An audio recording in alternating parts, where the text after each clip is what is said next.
Greetings and salutations, ladies and gentlemen. Welcome back to the finals. In this video, I'm going to kind of go through what I think the meta is for each of the classes, or at least kind of what's good and what's bad.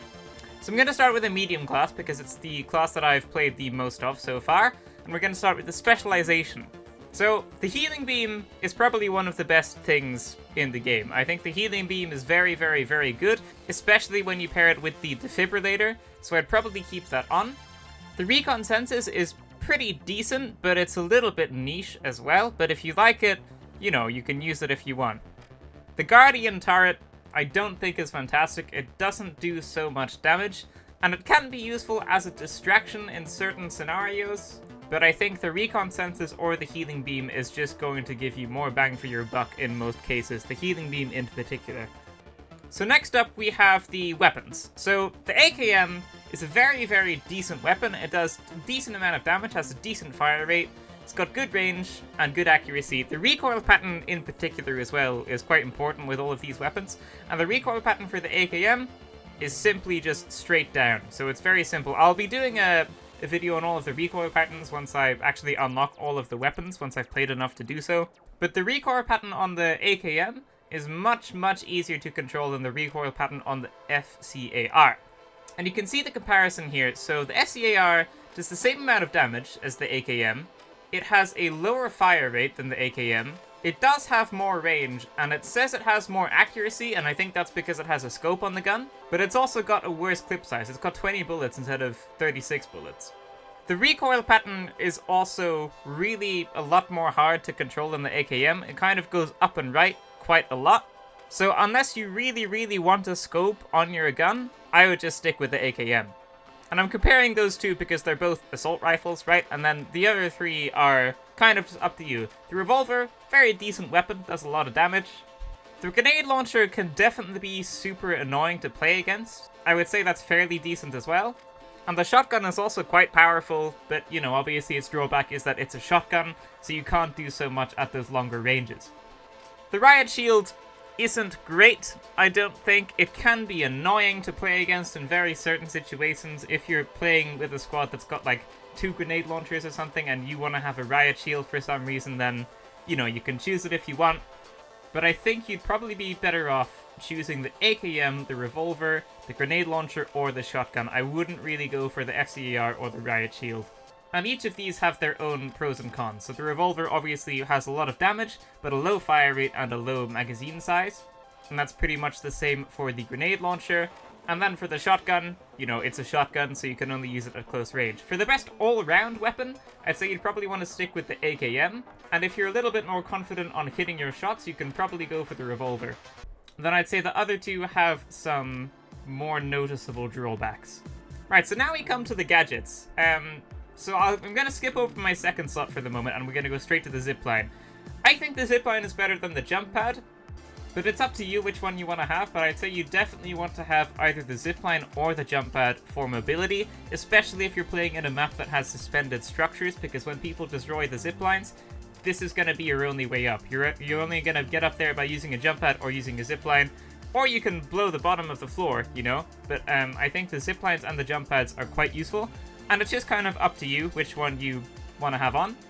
But I do think that the ziplines are better, especially at the start of a game. Just getting to that first vault faster than everyone else, they can be quite handy, and the jump pads can't really do that so much. You also want to have the defibrillator on. If you're playing as the medium class, you want the defibrillator on. There's no question about that. The defibrillator paired with the healing beam is very, very powerful, because when you defibrillate someone, they only spawn with half health, so you can revive them and then immediately get them back up to the full and get them back into the fight. So those two paired together are very, very powerful. Then as your last slot, you can kind of put on whatever you want here. I like the explosive mine. I like putting it on vaults so that people can't cash it out straight away. They have to first destroy the explosive mines, or they just die to it if they don't see them. And I also like putting it on totems, because when someone goes to revive their teammates, sometimes they just blow up and die, and then we get a team wipe, so that's nice as well. But a lot of stuff is very viable here. You can put on frag grenades if you want. The APS turret is also quite strong. If you're playing very defensively with like a team that you know, then the APS turret can be super useful in confined spaces, especially to make sure no one tries to flashbang you or frag grenade you or anything like that. The APS turret is quite good. The sonar grenades are also very, very, very strong. They can counter a lot of stuff, mainly the light invisibility, and you can also just see people through walls with that. So the sonar grenade and the APS turret are both very strong, but also you can kind of choose whatever you want here. So that's it for medium, and now I can go into the light build. So starting off, you've got the cloaking device, grappling hook, or evasive dash for the specialization. And it kind of just depends on your playstyle. The grappling hook can be good, and the evasive dash can be good as well. You can do some interesting maneuvers with the evasive dash. Then also you've just got the plain good old invisibility. I prefer the cloaking device. I think it's probably the best. I like the way the cooldown works with it as well. If you want to put the evasive dash on, you can basically be Tracer from Overwatch, and if you want to put the grappling hook on, you can basically be Pathfinder from Apex. So it's kind of up to you. I think all of these are pretty solid. I'd say the weakest one is probably the grappling hook, because in the middle of a fight, if you've already used it, you can't really do so much when that's on cooldown. With the evasive dash, at least you have kind of 3 cooldowns for it. And with the cloaking device, it's got like a timed cooldown, so you can turn it on and off. So I say the grappling hook is probably the weakest thing here, but you can kind of choose whatever you want as well. For the weapon, I think all of the weapons here are pretty decent on the light build. The LH1, if you can hit your shots with the LH1, you can delete people really quickly, but obviously its drawback is that you have to hit your shots, but it is quite strong. Sawed-off shotgun is obviously very, very powerful, but you know, you need to be able to hit your shots, and also it's shotgun, so it's got a drawback to it. The pistol's very decent if you can hit your shots as well. Again, it's semi-auto, so it makes it harder to be shooting people while keeping your aim on them, but it is a solid weapon. The dagger, it's obviously a one-hit kill if you can backstab people with it, so if you are able to get behind people consistently, then, you know, you can just take them out in one hit. And the sword, I guess you could use if you aren't so confident in your backstabbing, but it is also a decent, solid weapon. You can take people out quite quickly with a sword, too.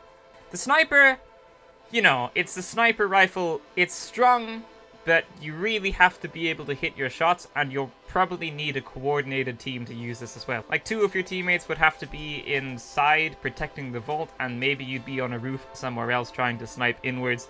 But I think it's quite hard to use this, especially since a lot of the fights are close range.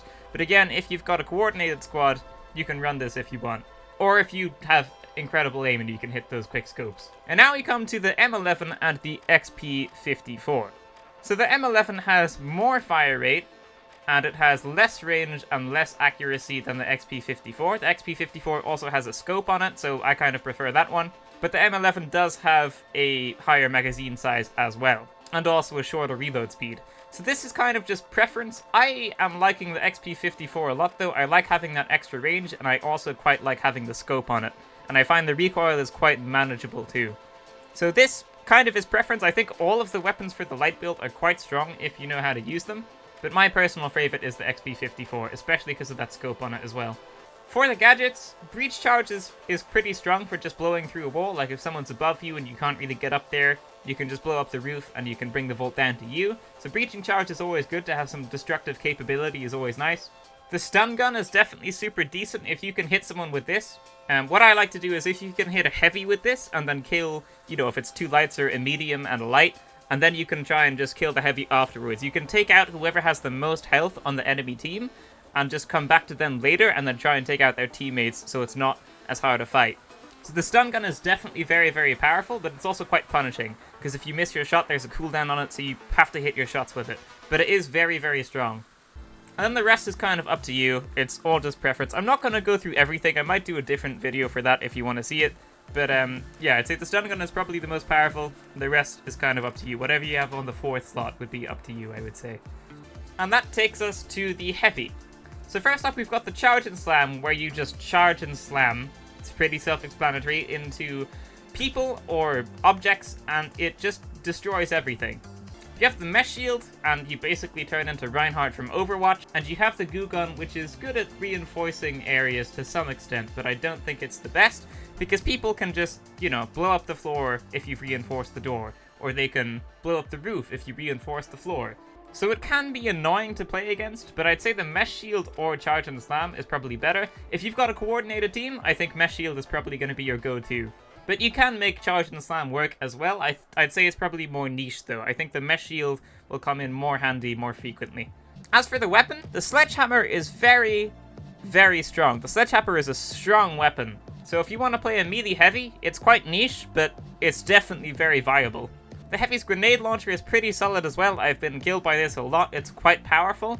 The flamethrower is good because in close range situations, what you can do if you pair this with the mesh shield actually, is fire it a good bit, and then when the enemy is low, if you're low as well because they're shooting at you too, you can bring up your mesh shield and the enemy will die from the remains of the fire that will keep going. It will keep ticking a few seconds after you stop shooting. So the flamethrower can be super handy, so that's not a bad choice either. And then we come to the shotgun. The shotgun can be strong. You have to know how to use it. It takes a bit of getting used to. It's not like a regular shotgun. But if you can hit your shots, this thing can be a beast as well. It can absolutely delete enemies. That brings us to the Lewis gun and the M60. So they both have the same damage and the same fire rate. The Lewis gun has more range, but the M60 has more accuracy. The M60 also has 70 bullets compared to the Lewis gun's 47.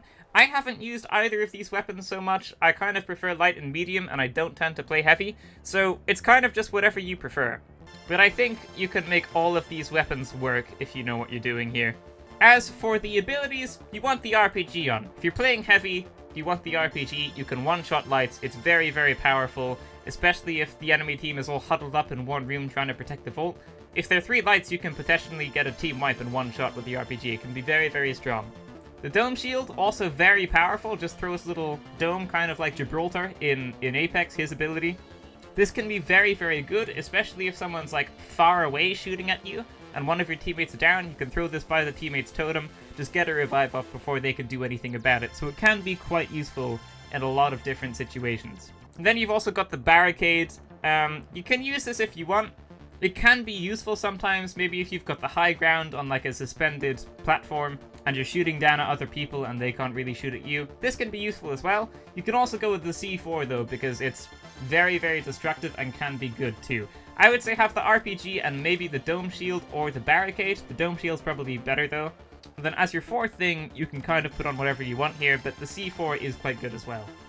So there you go. That's what I think would be the best stuff in each of the classes. Again, once I unlock everything, I'll probably do a video on all of the recoil patterns for the different guns so you can see how they work. And if there's anything else you'd like me to do a video on, just comment that down in the comments down below and I'll try and do that. Thank you for watching, ladies and gentlemen. That is going to be it for this video. If you liked it, leave a like, subscribe, and I will see you in the next one. Farewell.